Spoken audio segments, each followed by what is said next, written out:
Alors bonjour, aujourd'hui vous êtes sur Azuki TV et aujourd'hui on va parler de runes. Alors qu'est-ce que des runes? Des runes c'est tout simplement des pierres que vous allez pouvoir placer sur vos monstres, des pierres comme celle-ci. Et il faut savoir que ces pierres, ces runes, c'est tout simplement indispensable. Vous ne pouvez pas jouer sans avoir des runes. C'est ce qui fera toute la puissance de votre monstre, toute l'utilité qu'il aura. Ce sont les compétences qu'on a là et les runes. Sans runes, vous pouvez pas jouer, c'est simple. Euh, et du coup, déjà pour commencer, il y a 5 types de rareté de runes. Déjà, il y a les runes normales, des runes grises, des runes rares, non, des runes magiques, des runes vertes, les runes rares, les runes héroïques et les runes légendaires. Et du coup, la différence qu'il y aura avec par exemple une normale qu'avec une légendaire, c'est les substats, les stats qui seront en dessous de la stat principale. Par exemple, prenons le cas avec une rune légendaire. Une rune légendaire, ça a 4 stats. Une rune normale aura 0 stats. Une rune magique aura une stat. Une rune rare aura 2 stats. Une rune héroïque 3 stats, comme ici. Et une rune légendaire 4 stats. Il est important aussi de bien choisir ses runes avec les monstres. Il faut que les monstres soient adaptés que les runes soient adaptées aux monstres. Par exemple, tout simplement, prenons le cas de Belladeon. Belladeon, c'est un monstre de défense, mais on va pas mettre que de la défense. On va pas ni mettre de l'attaque et tout. Ce qu'on va chercher là-dedans, c'est la vitesse et les PV. Tout simplement pourquoi? Juste grâce à ses compétences. On nous dit par exemple que cette compétence-là, elle dispel, c'est-à-dire que. Non, elle strip, ça veut dire qu'elle retire les effets de renforcement. Et celle-là, la troisième, mobilisée, remplit la jauge d'attaque de tous les alliés de 30% et récupère les PV de 30%. Du coup, on sait déjà comment on va ruiner ce Belladeon. Tout simplement, en position 2, on va chercher beaucoup de vitesse. Du coup, on mettra une rune vitesse. En position 4, des PV pourcentage. Et en position 6, encore des PV pourcentage. Après les 7, on verra ça plus tard. Mais ce qui serait important pour Bladéon, c'est la vitesse, comme on l'a vu. Il faut qu'il regagne ses capacités le plus vite possible. Et du coup, on va mettre un set rapide. Qu'est-ce qui fait le set rapide? C'est la petite indication en verte qui est marquée. C'est tout simplement 4-7, vitesse plus 25%. Vitesse plus 25%, c'est énorme. C'est énorme. Du coup, ce qu'on fait, ça fait 64 de vitesse. Maintenant, comment obtenir ces runes? Bah oui.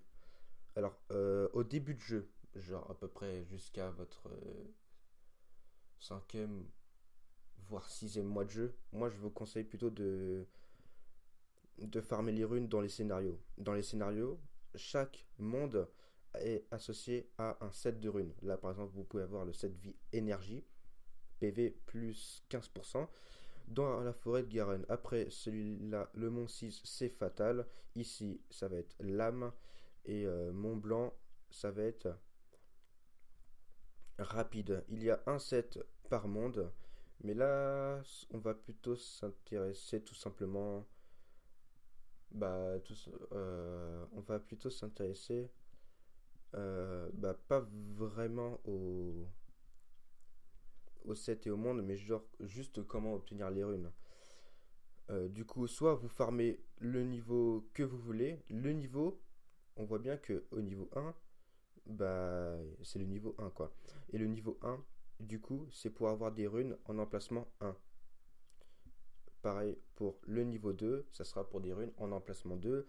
Le niveau 3, emplacement 3. Le niveau 4, emplacement 4. 5, 6, pareil. Et le 7, ça va être du hasard. Mais le truc, c'est qu'avec le 7, vous pourrez avoir des runes rares que vous ne pouvez pas avoir dans les 6 premiers niveaux. Les 6 premiers niveaux, vous pouvez avoir des runes tout simplement en normal. C'est 2 à 3 étoiles, normal ou magique. En hard, 3 ou 4 étoiles. De 3 à 4 étoiles. Normal ou rare. magiques. Et en L, c'est tout simplement des runes de 3 à 5 étoiles de normal à magique. Ok. Et du coup, pour ceux qui sont en early game, je vous propose plutôt de dire, si vous voulez bien avancer, essayez au minimum d'avoir Belladeon, Bernard, Shannon et Veromo. C'est vraiment les monstres que vous devez trouver, vous devez chercher au début du jeu. L'objectif principal, ça serait déjà, au début du jeu, en niveau 50, ça serait déjà de pouvoir farmer le géant 10 en auto. C'est un peu dur, mais franchement, il faut le faire. Et du coup, pour ça, il faut Veromos. Et pour avoir les bonnes runes pour ces mobs-là, faut des runes rapides. Du coup, vous avez juste à farmer la montagne blanche. Juste ça. C'est tout. Et pour les runes vitesse, le niveau 2. En L, bien sûr. Après, il y a d'autres moyens de gagner des runes. Des runes plus rares, plus puissantes et différents sets. Là, vous avez déjà le géant. Grâce au géant, vous pourrez dropper des runes désespoir, énergie, fatale, lame et rapide. Alors, à quoi ça va nous avancer? Tout simplement à avoir des runes plus performantes. Avec le scénario, vous ne pouvez pas avoir des runes plus rares que rares. Oh, ça arrive. Et du coup, avec le géant, le dragon et Nécropolis, vous pourrez avoir des runes héroïques ou légendaires. Oh, le reflet. Ah ouais. Il faudrait que je règle ça. Du coup, le géant, dès que vous pouvez farmer le géant 10, faites-le au moins 2 à 3 mois. Grand minimum. C'est ça qu'il faut faire. C'est ce qui va vous permettre de runer beaucoup d'autres mobs. Beaucoup d'autres mobs au début de jeu. Et qui va vous faire avancer très loin. Grâce à ça, grâce au géant, vous pourrez faire le Toa 70. Le Toa 70 facilement. Et voilà. Et du coup, aussi, en essayant différentes combinaisons de runes, vous commencerez à connaître un peu vos monstres, connaître les runes, savoir pour quelle rune il faut pour tel monstre. C'est normal qu'au début on ne sache pas vraiment. Et si vous ne savez pas, au début c'est tout simple. Vous avez juste à cliquer sur la case ici là. Et du coup, vous pouvez voir le monstre des autres joueurs. Et du coup, vous en inspirez. Vous pourrez carrément prendre les mêmes sets, hein. Ça fonctionnera très très bien. Euh, Après, oui, comme je le disais, vous connaîtrez vos monstres. Du coup, vous saurez quelle rune, quel set il faut. Vous saurez, ah ça, il faut de l'attaque, mais il faut aussi de la vitesse. Parce que des attaques peuvent être en fonction de la vitesse, en fonction de la défense. Il faut vraiment connaître les compétences de vos monstres pour connaître les runes et vraiment s'adapter à ça. Du coup, on va juste faire un petit essai. Je vais vous faire le géant 10. Donc, ce que je prends comme d'habitude, c'est. Voilà, d'habitude, je prends ça. Je prends quoi encore?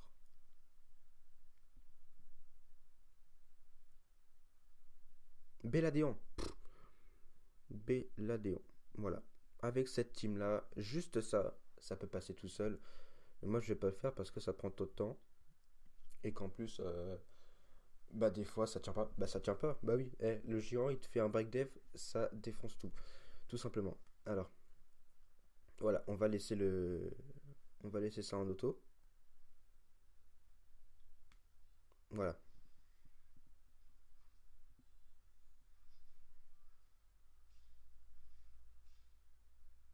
Oui, et du coup, euh, pour avoir de bonnes runes, vraiment de très bonnes runes, et du coup, avancer bien plus vite, il faut farmer le géant. Dès que vous pouvez farmer le géant 10, vous le faites. C'est ce qui permettra d'obtenir de très très belles runes et des substats assez intéressants. Après, aussi, euh, même si vous connaissez pas vraiment même si vous connaissez le monstre et que vous trouvez que vos runes sont pas trop adaptées, vous pouvez utiliser un optimizer ou juste regarder le mob des joueurs de niveau plus élevé, comme on l'a fait tout à l'heure. Ça peut aussi fonctionner, ça vous aidera à trouver le runage adapté pour votre monstre, et bien sûr, vous pourrez le changer encore, encore et encore jusqu'à trouver le runage parfait pour que votre monstre soit le plus opérationnel. Voilà, on voit bien que malgré cette team simple, farmable, juste par ASVELG, hein, mais Veromos, Belladeon, Shannon et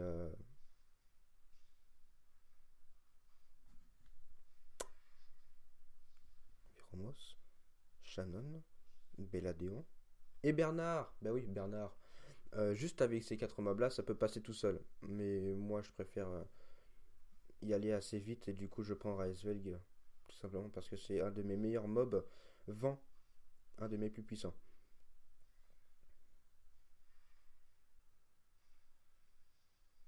Aïe aïe aïe, on n'a plus de Shannon. On n'a plus de Shannon. Shannon s'est fait one shot. Voilà, je vous dis, avec des bons runages, vos monstres peuvent être beaucoup plus puissants, mieux résister et tout.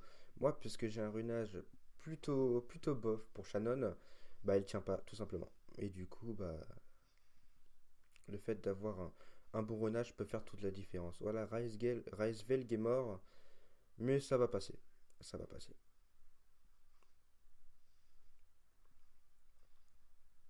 Voilà, ça passe tout seul.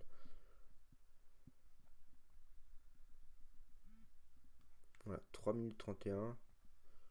Ok, ok. Et on a eu, voilà. Là, on vient d'obtenir une rune rapide en position 1 avec un substat PV plus 6% et précision plus 3%.